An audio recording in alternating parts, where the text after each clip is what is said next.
On this edition of Law Weekly, we bring you some of the highlights from the just concluded 2019 Annual General Conference of the Nigerian Bar Association, which held in Lagos from the 23rd to the 29th of August.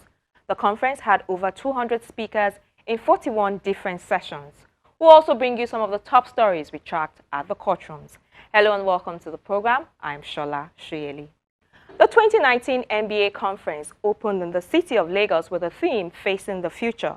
But what is the future and how do they intend to face it, or more importantly, position better for that future? Watch this.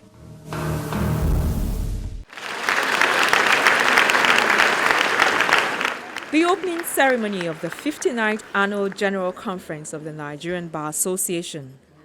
This event is one of the most talked about in recent times, with over 12,000 participants registered in what has been tagged the largest gathering of lawyers on the African continent.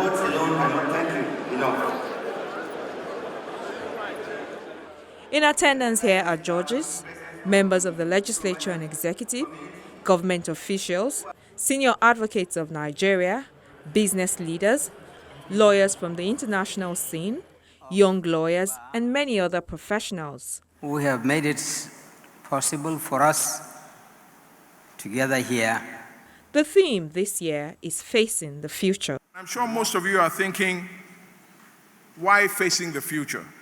Facing the future for us is opportune, particularly at this time. And again, I will focus on statistics to show why this is the right time for us to focus on the future.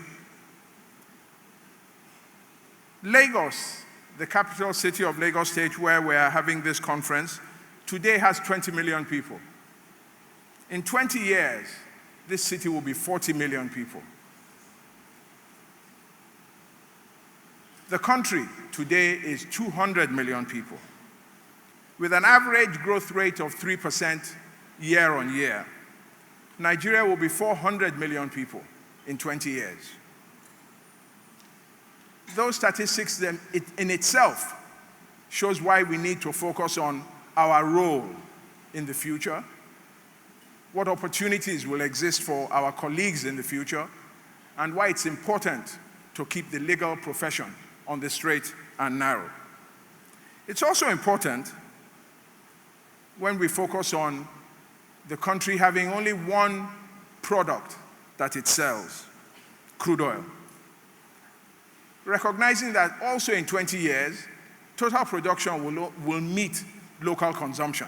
There will no longer be any exports of crude oil out of this country. So it's important for the legal profession to focus on what is the future and how do we engage the future. Particularly for us at this time, the threats of globalization, that's the future. The theme encompasses contemporary issues of globalization, external competition, new frontiers of technology, artificial intelligence, issues which transcend geographical borders. The president of the Nigerian Bar Association, in his opening remarks, raised another very critical issue, the rule of law. When we were singing the national anthem some minutes ago, and the second stanza, do you recall what we said? We prayed that the Almighty should give us the ability to build a country where peace and justice will reign. Can you possibly have peace and justice without the rule of law? It is not possible. And so, the entire essence of being lawyers is to be sure that the rule of law is protected. The rule of law is preserved. The rule of law is promoted at all times. And there are different facets of the rule of law. The rule of law includes the independence of the legal profession. The rule of law includes the independence of the judiciary. The rule of law talks about access to justice. The rule of law takes care of the rich. The rule of law protects the weak and the poor. The rule of law knows no religion. The rule of law has no tribe. The rule of law does not belong to a political party.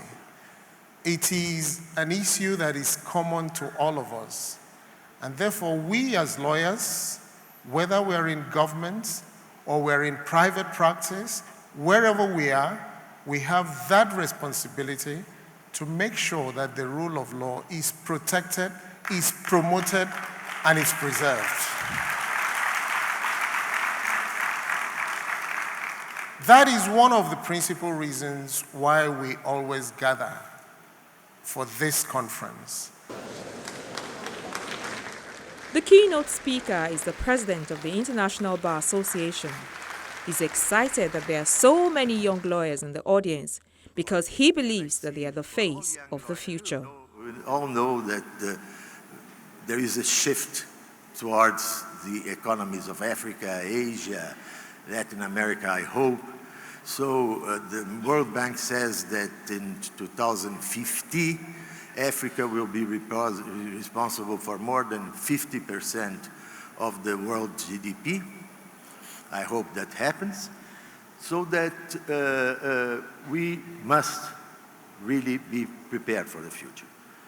If I would say something to you, I would say, you are very fortunate, the young people, because you are going to be able to contribute to this immense transformation that the law is undergoing.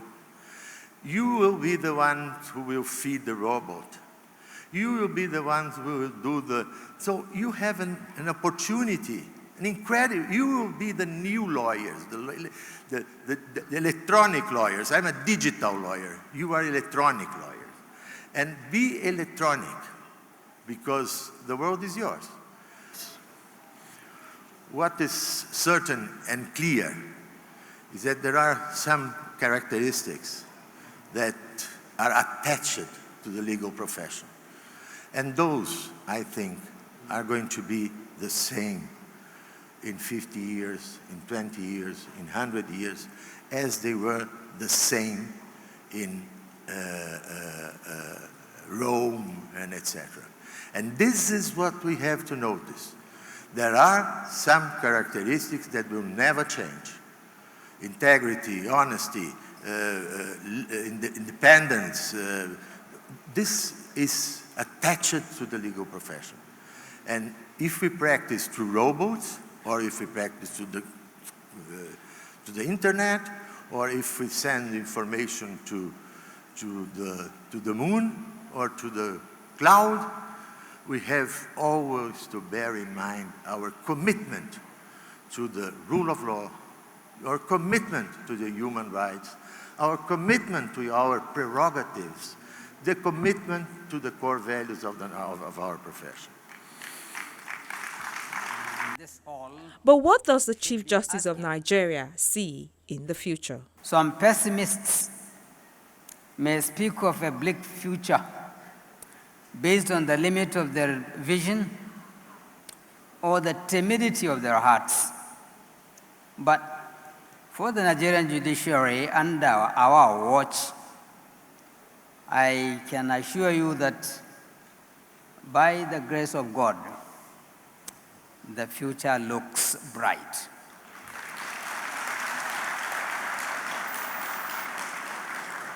Since my appointment as the Chief Justice, my focus has been on reinventing our processes to providing speedy and quality administration of justice, strengthening our structures both at the Supreme Court and other courts of record for better service delivery, and stamping out corruption in the judiciary.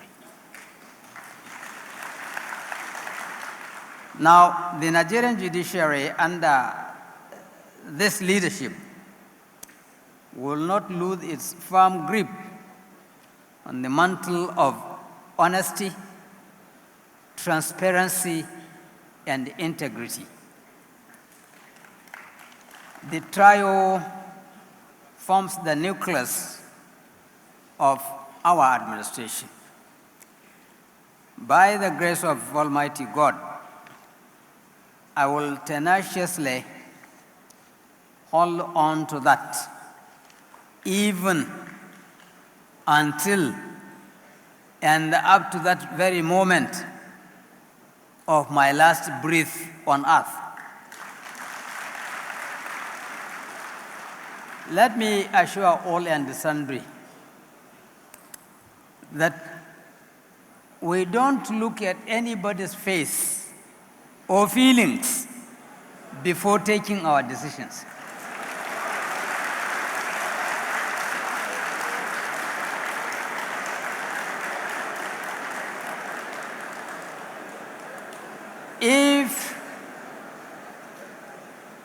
If there is any deity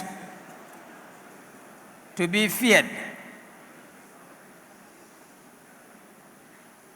that deity is the Almighty God.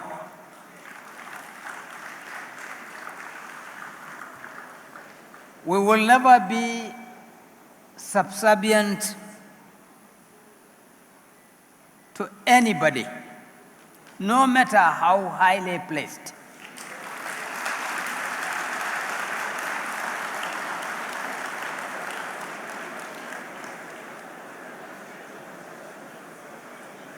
Yes, it is true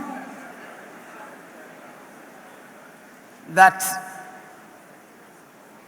funding the judiciary is a problem. However, it still remains a very serious challenge to achieving our overall objective of speedy administration of justice and justice delivery across our courts. Please, all those that are concerned, allow us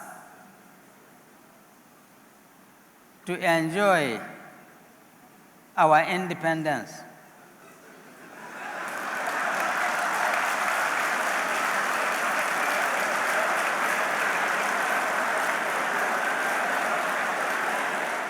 For the executive, it's an opportunity to restate its commitment to supporting the judiciary. And this was the thrust of the message from the Attorney General of the Federation and the host government. With over 21 million residents and owing to the cosmopolitan nature and diversity of our state, Lagos, this administration has restated its commitment to social development, improvement of justice dispensation, and the maintenance of law and order in ensuring Lagos works for all of us. Our success as a government lies more in our continuous collaboration with stakeholders in the administration of justice to achieve our goals and the realities of an efficient justice delivery system. We have been propelled by the consciousness that the present generation of Nigerians cannot afford to run the affairs of the country in a manner that will prejudice the well-being and comfort of our future generations. In a progressive manner, we are therefore instituting and implementing deliberate policies designed to empower our national institutions and improve our law enforcement and advocacy processes in order to promote accountability, transparency, and restitution in the management of our national affairs.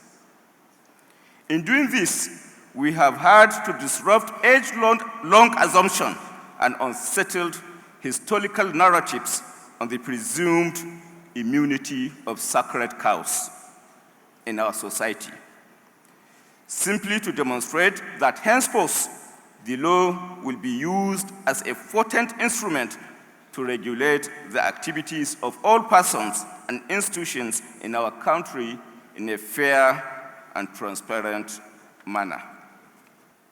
I'm of course aware that there is still a lot more to be done, and I assure you that we shall not waver or become tired in the present crusade to achieve a radical transformation of values in the discharge of public responsibilities, both within the public and private sectors.